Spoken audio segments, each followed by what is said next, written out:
Good morning. Hi, ito na naman tayo. Last Sunday na naman ng buwan. Ah, Talagang na nakakamangha ang bilis ng panahon ngayon. It seems just like uh,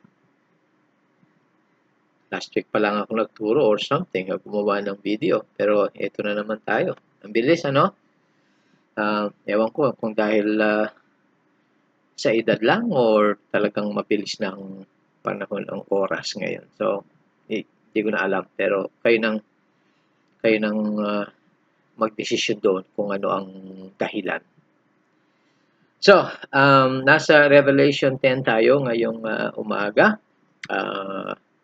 At ang title natin is Matamis at Mapait or Matamis na Mapait. It's we'll see sa ating pag-aaral kung paano yon, okay?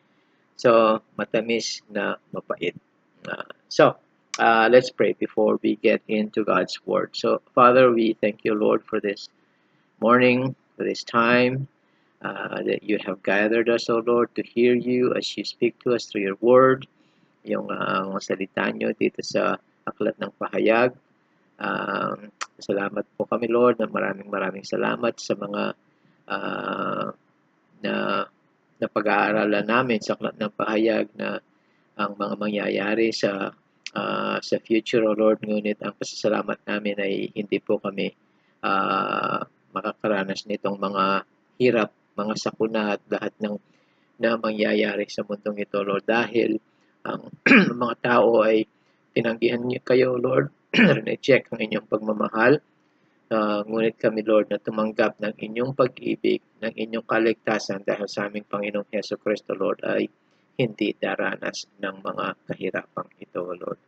So, Lord, maraming salamat po sa inyong handog sa krus ng Kalbaryo, Lord, para kami ay maligtas sa puot na darating sa mundong ito. Salamat po, Panginoong Jesus. We love you and we praise you. In your name we pray. Amen. Amen. Okay, so, chapter 10, Revelation, bittersweet end, matamis na mapait na katapusan. So, itong chapter 10 is another pause, okay? Panandaliang pagtigil na naman ng mga hatol. Remember, chapter 9, ang katapusan ng chapter 9 ay ang pag-ihip or pagtunog ng ika-6 na trumpeta na nangyari doon ay ikatlong bahagi ng sangkatauhan ay namatay. Yung nalalabi pang tao, remember sa selyo, ika-4 na bahagi ng sangkatauhan namatay doon. Tapos sa trumpeta, yung ika-6 na trumpeta, ikatlong bahagi ng mga nalalabi pang tao sa mundo dito. So, silang nangamatay. Ngayon, sandaliang pagtigil na naman sa pagitan ng 6th, ika-6 at ika-7 trumpeta. Again, this is a repeat. Itong last time na pinag-aralan natin yung selyo papunta sa mga trumpetang kahatulan. Nagpo-pause, tumitigil na panandalian ng ating Panginoon dahil sa kanyang kahabagan. Okay? Binibigyang pagkakataon ng mga nalalabi pang tao dito na magsisi at tanggapin siya. Okay? Ang kanyang kaligtasan. So, again, dahil pagkaihip ng ika-7 trumpeta, mabilisan na ang mangyayari dito. So, again, pasalamat sa ating Panginoon na tayo'y ligtas sa panahon ng kapighatiang ito. Kapag inihip na ang ika-7 trumpeta, ang mga kahatulan ng mangkok, yun naman, mabilis yun, at followed na ng pagbalik ng ating Panginoon para maghari na sa mundong ito. So, 7th judgment, yung ika-7 trumpeta, bubuksan yung 7 mangkok na hatol o kahatulan. At again, like I said, mabilis na yun. Okay, so we'll get that, in the next chapters. So, let's begin sa ating study ngayon sa verse 1. Sabi,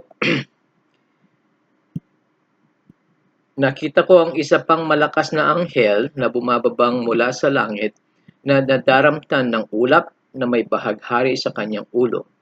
Ang kanyang mukha ay katulad ng araw at ang kanyang mga paa ay katulad ng mga paa ng haligi ng apoy. Mayroon siyang isang bukas na munting aklat sa kanyang kamay. Ang kanyang kanang paa ay nakatuntong sa dagat at ang kanyang kaliwang paa ay sa lupa.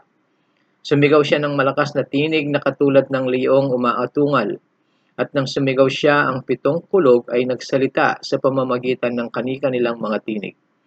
Nang magsalita ang mga kulog sa pamamagitan ng kani-kanilang mga tinig, susulat na sana ako.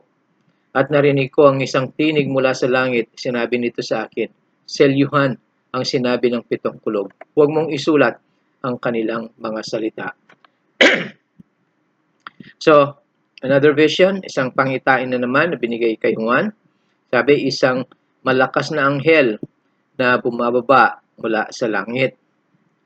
Mayroong siyang maliit na aklat na bukas na aklat sa kanyang kamay. At first glance, sa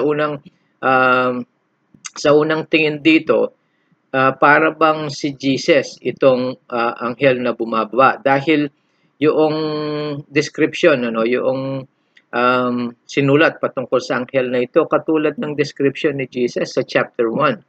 Yung verse 15 and 16, you can take a look at that later on, but parang katulad pa, no? So, marami ang nagtuturo na si Jesus daw ito, pero we're not in that camp, ko? Merong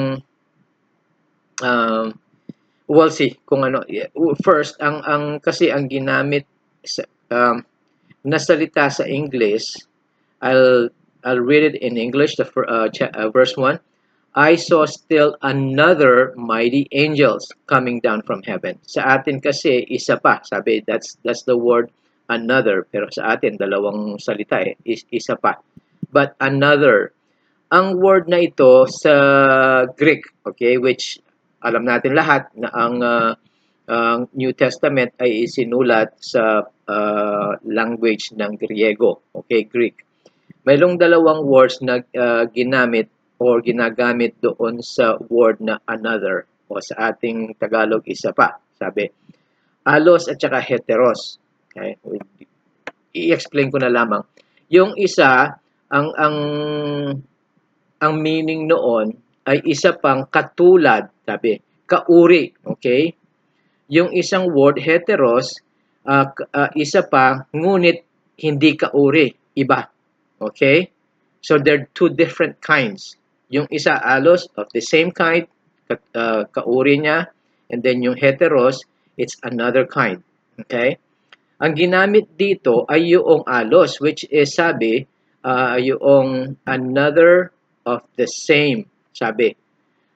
Ano na ang pinag-aralan, yung mga unang mga hatol, maraming mga anghel, right? Yung nagbukas ng selyo, yung mga nag-ihip pala ng trumpeta, there's all angels. So ito katulad nila, itong malakas na anghel na bumaba sa langit, katulad ng mga anghel na yun, okay? Hindi iba. Kasi kung si Jesus, itong malakas na anghel na bumaba, dapat yung ibang word ang ginamit, yung heteros. Because iba siya, hindi kauri ng mga anghel si Jesus. Okay? Siya ang naglikha sa mga anghel. So dapat ang ginamit doon, heteros, yung ibang uri. Isa pang anghel na ibang uri. Okay? Pero again, ginamit yung parehong uri. So it's the same angels, katulad ng mga, again, yung mga nag-ihip ng mga trumpeta. Tapos, ang sabi dito, yung anghel na ito, ang kanang paa ang isang paa ay nasa lupa at yung isa ay sa langit. Sa dagat pala. The only time na makikita natin ang ating Panginoong Hesus na ang kanyang paa ay tutungtong ng lupa na nandito indicate sa ating pag-aaral ng pahayag ay yung ikalawang pagbabalik niya na i-establish na niya ang kanyang kaharian dito sa mundong ito, yung 1,000-year reign, millennial kingdom, right? Eh hindi pa yun eh, dahil meron pang mga hatol na darating. Okay? So hindi pa yun. So that's still future. Pagkatapos ng mga hatol na ito, after the period of tribulation, yung 7 taon ng panahon ng kapighatian, doon bababa ang ating Panginoon at i-establish niya ang kanyang kaharian dito. So, meron pang mga hatol, so hindi pa mangyayari yun. Okay? Although si Jesus sa Old Testament, sa Lumang Tipan, he is sometimes referred to as the angel of the Lord. Gaya nung nakasalubong ni Balaam, siya yung ano ba, isusumpain sana ng mga anak ng Israel, yung mga lipi ng ating Panginoon. Binara siya nung anghel, si Jesus yun, the angel of the Lord. Yung kumausap kay Joshua, the angel of the Lord, sabi, that's Christ, doon. Pero sa lumang tipan, sa bagong tipan, sa bagong tipan, wala kang makikita na si Jesus ay refer bilang isang anghel. Okay? He's never referred to as the angel of the Lord in the New Testament. Okay? So, very difficult na ipatunayan yung pagtuturo ng iba na si Jesus daw ito. It's not sa ating pag-aaral, hindi siya ito. We'll just take it, sabi, it's a mighty angel. Okay? Kung si Jesus yun, sinabi na sanang si Jesus. But, it's not. Sabi, isang malakas na anghel. It could be Michael the archangel. Pero hindi ito si Jesus. We don't believe this is Jesus. So, itong malakas na anghel na ito ay sumigaw at sabi, 7 kulog na may tunog. Okay? Actually, understandable yung tunog ng mga kulog na ito. And then sabi, ang reaction ni John ay mabilis na magsusulat, right? Remember, isusulat sana yung tinig ng mga kulog. Pero inutos sa kanya, wag mong isulat kung ano ang narinig mo sa mga kulog na ito. So, ano ang sinabi ng mga kulog na iyon? Kasi understandable isusulat sana, naunawaan mo, isusulat sana ni Juan. So, ano yun? Okay, sasabihin ko sa iyo kung ano yung sinabi ng mga kulog. Joke lang. Joke lang yun.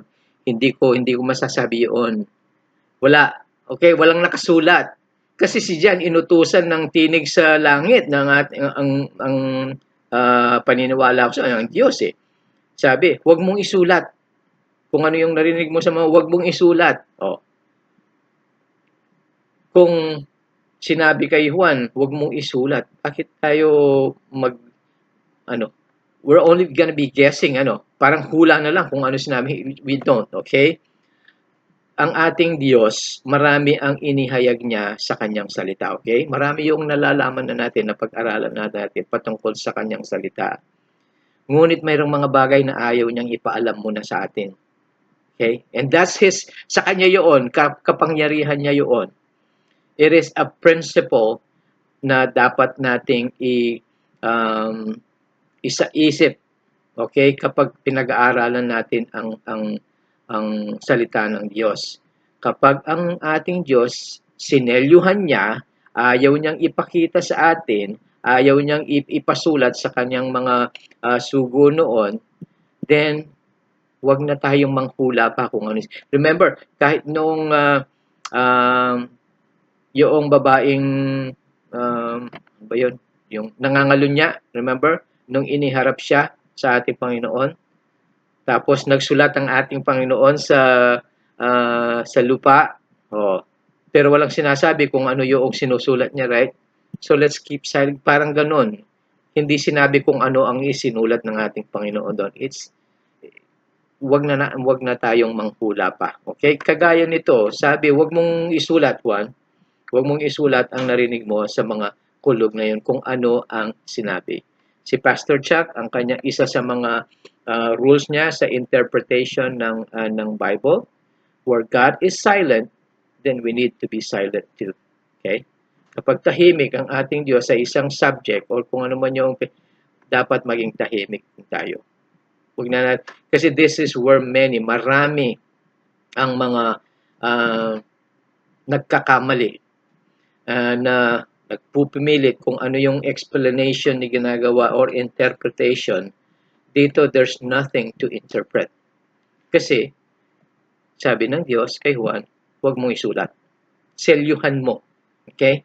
Hindi pa panahon. Maybe in the future, kapag nandun na tayo, makikita natin yan. Pero, see, if God wanted, kung kalooban ng Diyos na malaman natin yon, then He should have just let, okay, isulat mo kung ano, and then iihayag mo.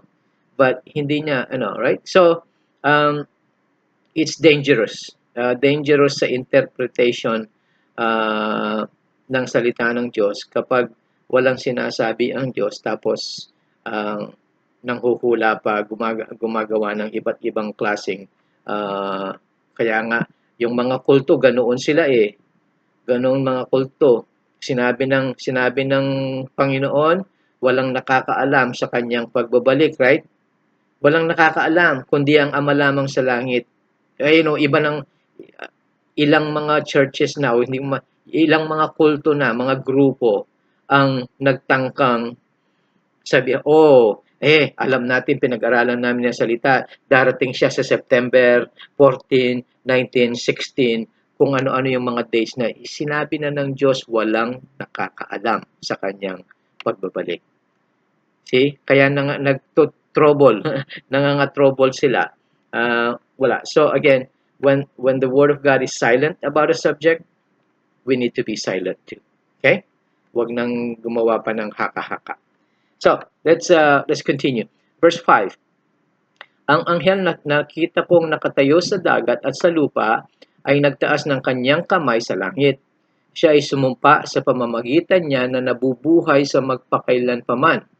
Diyos, na lumalang ng langit at mga bagay na naroon, ang lupa at ang mga bagay rito, ang dagat at ang mga bagay rito, at sinabi ng anghel, hindi na maaaring ipagpaliban pa.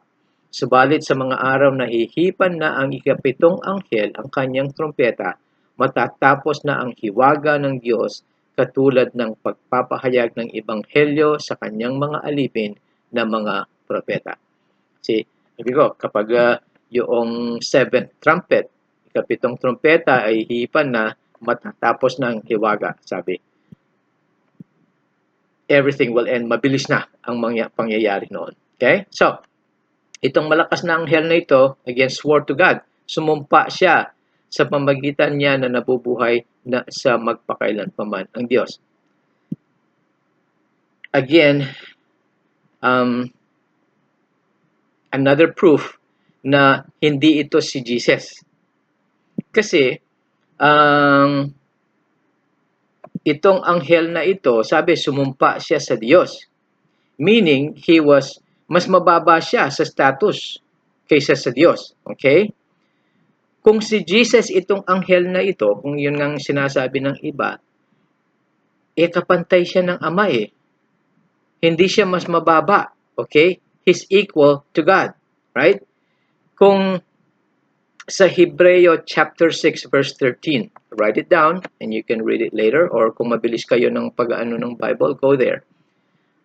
Hebrews chapter 6 verse 13.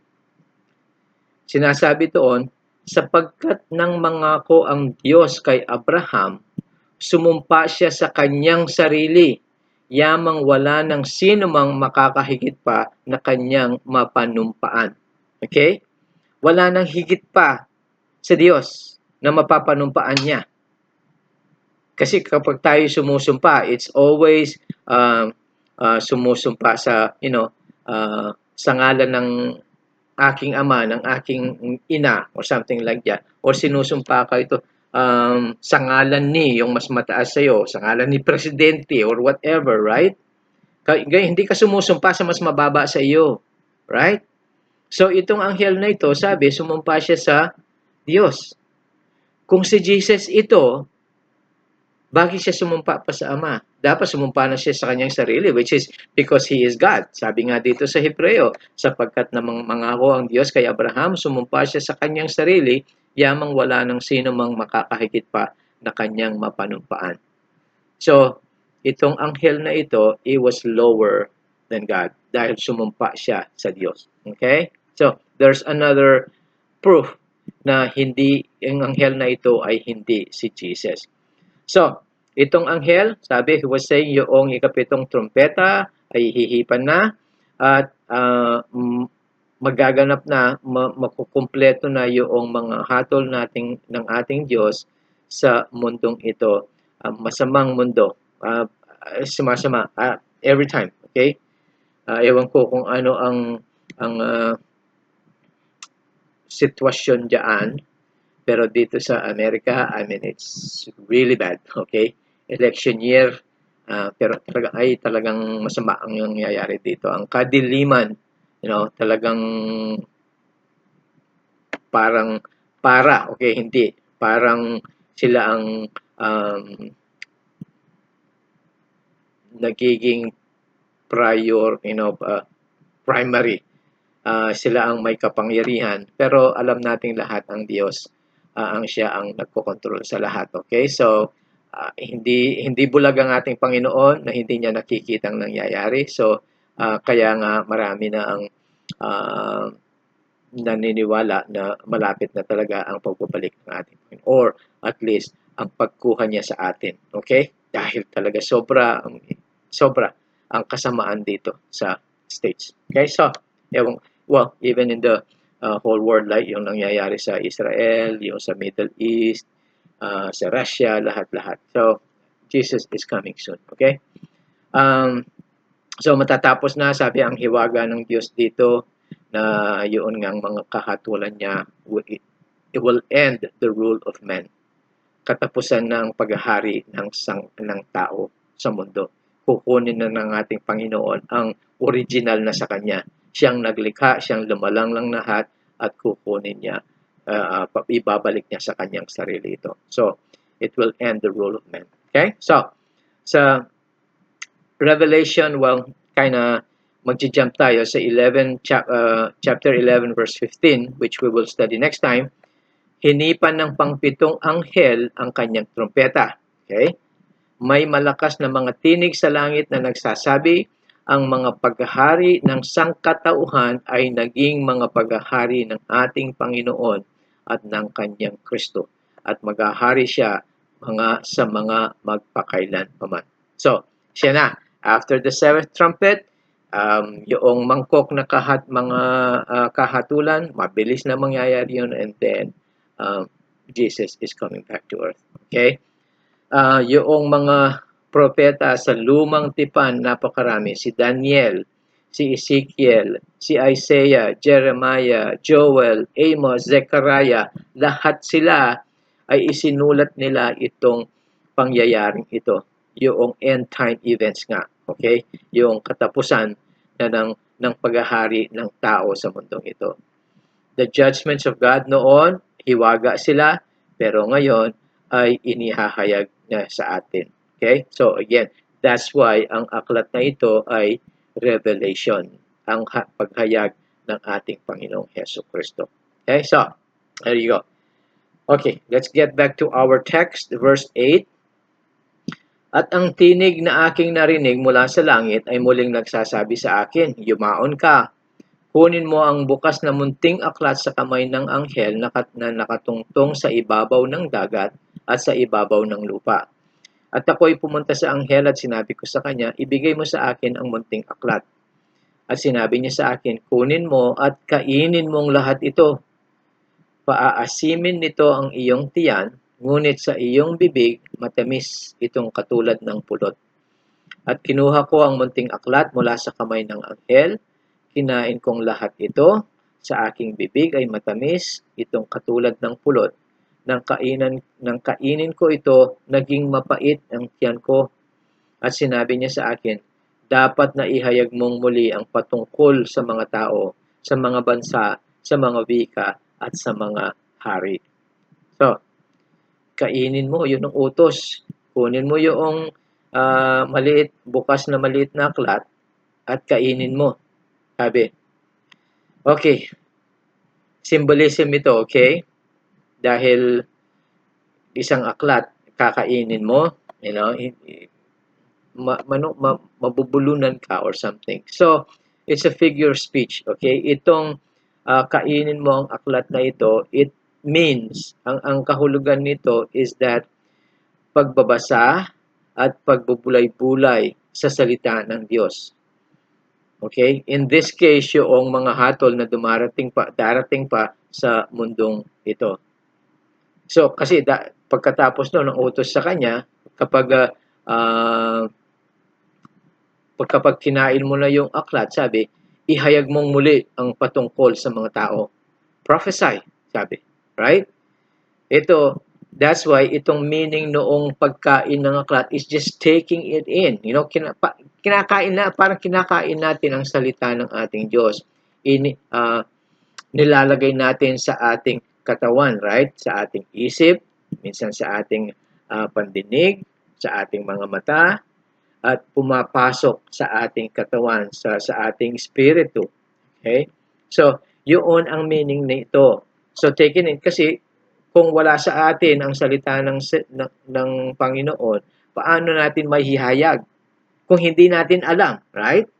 So, kailangan natin kainin ang salita. Sa Lumang Tipan, it has the same sa propetang Ezekiel. Just write it down and read it later on. Sa Ezekiel chapter 3 verses 1 to 4. Same instance, okay? Pareho or similar.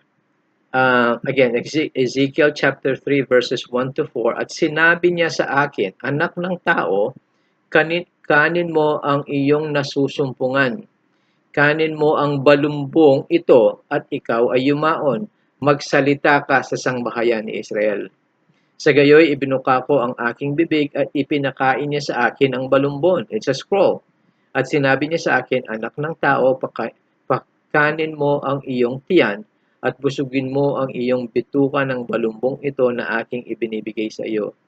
Nang magkagayoy, kinain ko at sa aking bibig ay naging parang pulot sa katamisan. At sinabi niya sa akin, anak ng tao, yumaon ka, paroon ka sa sangbahayan ni Israel at magsalita ka ng aking mga salita sa kanila. Sounds the same, right? Kung ano yung pangitain ni Juan, kainin mo yung aklat, tapos mag-ihayag mo sa mga tao. Kasi it is necessary. Okay? Necessary. Kailangan na kainin natin, ingest natin, kung ano man, pagbulay-bulayin ang salita ng Diyos, pag-aralin, basahin lahat-lahat ng makaya natin. Kasi paano natin ma-share ang salita ng Diyos kung hindi natin alam? Imposible yun. How can you tell, paano natin ma-share si Jesus kung hindi natin siya kilala sa pamamagitan ng kanyang salita?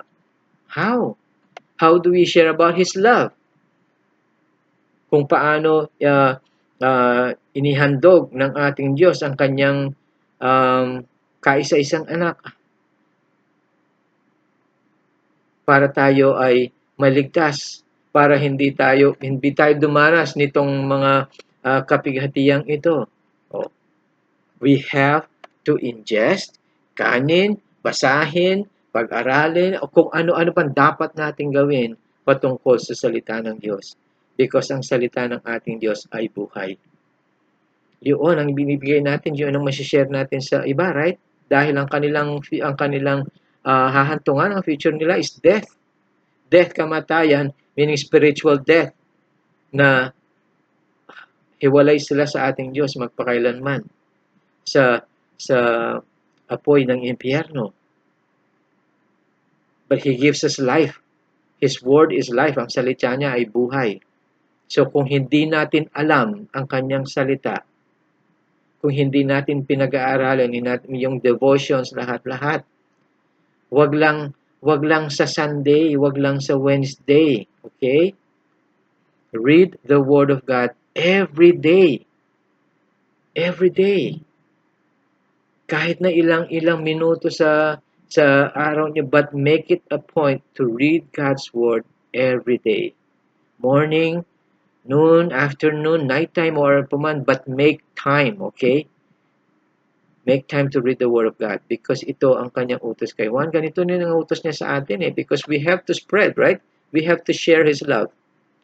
We have to share Jesus with the people around us. Okay? So, sa kanin natin, kainin ang salita ng Diyos. At sabi dito nung kinain niya, ano ang nangyari? Sabi niya, matamis na parang pulot sa aking bibig, right? Ngunit nung pumasok na siya sa kanyang tiyan, sabi, naging mapait. Oh, naging mapait. Sa ating mga nananampalataya, ang salita ng Diyos ay matamis, right? Matamis. Hindi ba matamis na basahin natin ang ating Panginoon ay maghahari sa magpakailanman? He will reign forever and ever. Hindi natin may pagkakaila yun. He said it and it would happen. At maghahari pa tayong kasama niya. Isn't that sweet? Hindi ba matamis yun? Hindi ba matamis na basahin natin sa kanyang salita na siya, ang ating Diyos, ay magtatagumpay laban kay Satanas, sa kanyang mga demonyo, at lahat ng mga kasamaang nangyayari ngayon sa mundo natin na magtatagumpay ang ating Diyos. Hindi ba matamis yun? Hindi ba matamis na nababasa natin, na pag-aaralan natin na ang lahat ng kamalian sa mundong ito, lahat ng mga kasamaan sa mundong ito ay wawastuin ng ating Panginoon. It will all be good sa kanyang paghahari. Hindi ba matamis na mabasa natin ng ating Diyos, ipaghihiganti niya ang kanyang mga banal, yung mga inalipusta ng mga hindi nananampalataya, yung mga pinatay pa man ng maraming hindi nananampalataya, ipaghihiganti ng ating Diyos. Vengeance is mine, saith the Lord, right? I will repay. Matamis. Matamis sa ating mga nananampalataya ang salita ng Diyos, ang kanyang mga pangako. Ngunit, ito ay mapait sa mga hindi nananampalataya. Yung mga, either sa atin man, mapait na meron tayong mga mahal sa buhay na hindi maliligtas. Mapait yun. Kapag mayroong man nangyayari sa mundong ito na again, itinuturo yung pagbabalik ng ating Panginoon.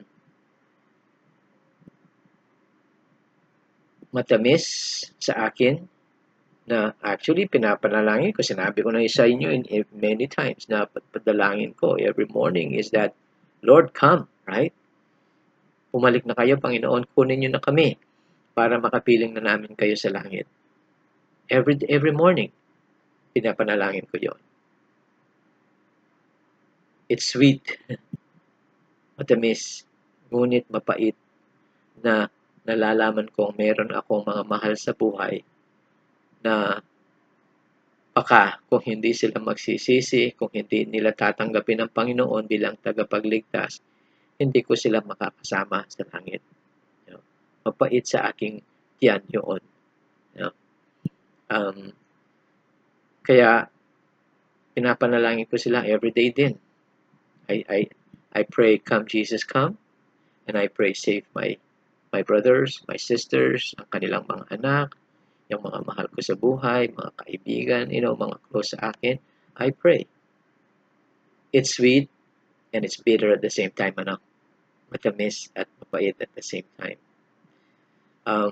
They will be given opportunities, again, ang kahabagan ng ating Diyos, kahit na nasa panahon na ng kapaghatian pa, nandun pa rin ang kanyang habag, meron pa rin mga maliligtas doon, pero marami ang hindi maliligtas. They'll be lost. It's bitter. So, I continue. Sa ating lahat, hindi lang ako, sa ating lahat, ipanalangin natin ilapit natin sa ating Diyos ang ating mga mahal sa buhay na sila'y maligtas bago dumating ang ating Panginoon dahil malapit na. And for us, we are blessed. Blessed, magpasalamat tayo, blessed tayo ang sa hayag na ito na pinakita ng ating Diyos sa aklat ng pahayag. Remember, it is a blessing to read this word, right? It is sweet to know, matamis na alam natin na hindi tayo itinalaga sa puot, sa kahatulan, sa kapighatian, ngunit tayo ay ligtas sa pamamagitan ng ating Panginoon, ang ating Hesus Kristo, ang ating tagapagligtas, ang ating Diyos. That is sweet to know, right? I'll give you 2 verses last. Romans 5:9. Okay? These are His promises to us. Matamis na pangako ng ating Diyos. Romans chapter 5 verse 9, higit pa riyan, tayo ngayon ay pinaging matuwid sa pamamagitan ng kanyang dugo. Kaya nga, tayo ay maliligtas sa puot sa pamamagitan niya. Yung puot na yon, ito ang pinag-aaralan natin sa aklat ng pahayag. Kapighatian. Ligtas tayo doon sa pamamagitan ng ating Panginoon. 1 Thessalonians chapter 5 verse 9. Pareho yun. Pareho. Chapter 5 verse 9 pareho. Pero Romans at saka unang Thessalonica. Ito ay sapagkat hindi tayo itinalaga ng Diyos para sa puot, kundi para magtamo ng kaligtasan sa pamamagitan ng ating Panginoong Hesus Kristo. Those are just 2 of His sweet promises to us na hindi tayo daranas ng kanyang puot. He has saved us from that. Kinuha na niya ang kapuotan na dapat sa atin dahil sa ating mga kasalanan. Kinuha na niya sa krus ng Kalbaryo. Pasalamat tayo sa ating Panginoon. So Lord, we do thank you so much, Lord. Maraming salamat po sa kaligtasan na nulot niyo sa amin dahil sa inyong handog sa krus ng Kalbaryo. You took our punishment, Lord. Ang parusa na nararapat sa amin, sa aming mga kasalanan, O Lord, kinuha niyo para kami maligtas. At hindi lang maligtas, ngunit makapiling pa kayo, Lord, sa langit. Pinangako niyo rin sa amin, O Lord, na meron kayong inihahandang tahanan. Kayo ay umalis una, O Lord, para ihanda niyo ang mga tahanan na tahanan namin sa langit na kapiling, O Lord. We are so excited, O Lord, na makita na namin ang tahanan na inihanda niyo sa amin, O Lord. I believe na handa na, Lord. It's just a matter of time before you come, before you call us home, O Lord. When the trumpet sounds, O Lord, yung trumpeta ng inyong kaligtasan at yung tinig ng anghel sa langit na tatawagin kami at makikita namin kayo sa alapaap. So we will be with you forever and ever, sabi niyong salita niyo. Matamis na pangako niyo sa amin, O Lord. So thank you.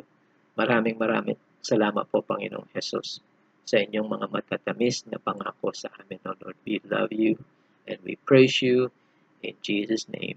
Amen. Amen. Amen. Okay, another study. Malapit na. I mean, we're preparing for our trip there. Nagpe-prepare na kami.